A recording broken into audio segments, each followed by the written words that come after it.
À Aubervilliers, une association d'insertion sociale, École Plus Auto, s'est vue refuser sa subvention annuelle par le président du Conseil général du département de Seine-Saint-Denis, Stéphane Troussel. Auto-École Plus permet à des familles et des jeunes sans ressources d'obtenir le permis. En conséquence, l'auto-école est à l'arrêt, son directeur est en grève de la faim et les bénéficiaires sont toujours sans emploi avec la certitude que sans permis, ils le resteront. On a essayé à plusieurs reprises d'aller négocier. On a essayé à plusieurs reprises de demander au président du Conseil général un peu de respect pour la vie associative et pour ceux qui travaillent dans l'insertion sociale et professionnelle. On a demandé, mais on n'a pas été écouté.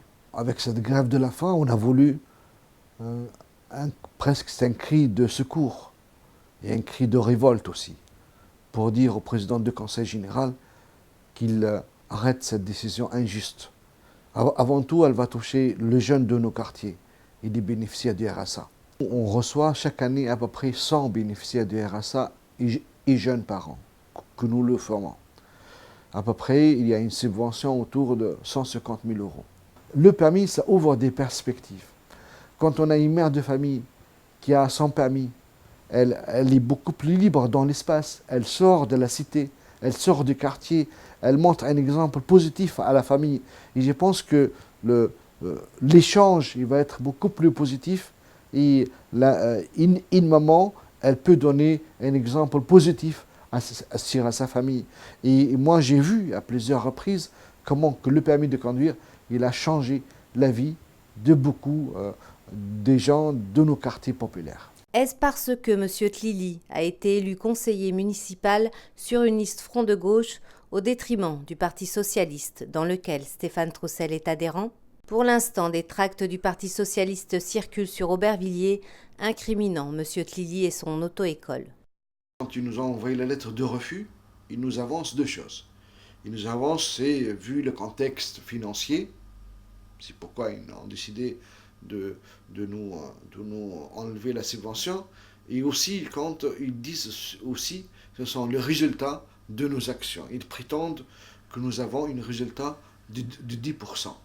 Mais en fin de compte, on l'a fait comprendre que c'est un taux qui est absolument menteur et pas vrai. Nous n'avons pas 10%, nous avons 60%. On a présenté la liste des stagiaires avec le nom, les adresses, et surtout avec chaque personne le résultat.